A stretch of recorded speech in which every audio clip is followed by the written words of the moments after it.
Following approval by Executive Council, Falkland Islands Government has launched an international search for future telecommunications providers after the end of Shaw's current licence.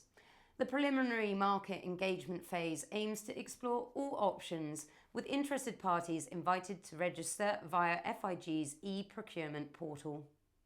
The basic premise is that there's no point in the Falkland Islands government or the Falkland Islands community designing a perfect for us solution and then finding there's nobody out there who's willing and able to deliver it. We felt it was far better to make that creation of future options a collaborative exercise with the markets.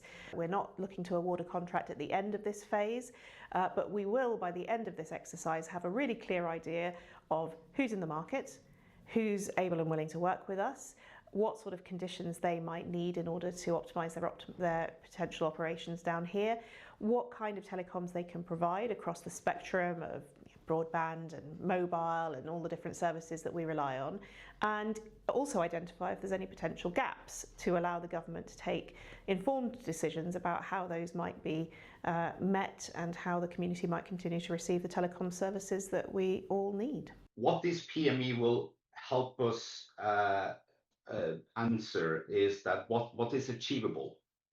We need to tender, we need to go to market when we actually ask for someone to bid. It needs to be something within reach, and that is what this PME is for, finding what is achievable and what is in reach for the Falkland Islands. It's definitely time for a change now, scrapping some of the old infrastructure that you have been using for a number of years, the advent of new technologies that could provide wonderful services to you. So I'm very optimistic. There's always interest out there. There's always interest in the market. The telecoms world is a fiercely competitive business throughout the entire world. There will always be someone who would be interested. Will there be enough for it to achieve what we want to? That we don't know yet, but hopefully the PME will answer that for us.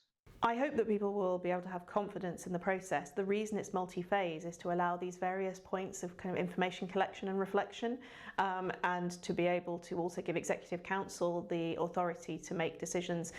Executive Council may make decisions to reconsult the public on elements or to go out and discuss, and that would be something that your officers would certainly welcome and support doing if instructed. So I think that the community should hopefully hear that FIG has no fixed delivery mechanism in mind. We are open to all the options, but we do have fixed in our minds the needs and the very clearly stated demands and wants of the community when it comes to telecommunications, and that those have been taken very carefully into account. As we move forward, as we have more information, there will be options that will present themselves hopefully as being more desirable, more achievable, and in line with what we need. So we'll always try and hold that balance between what companies want and need and are willing to provide, and what the community is understandably wanting and demanding.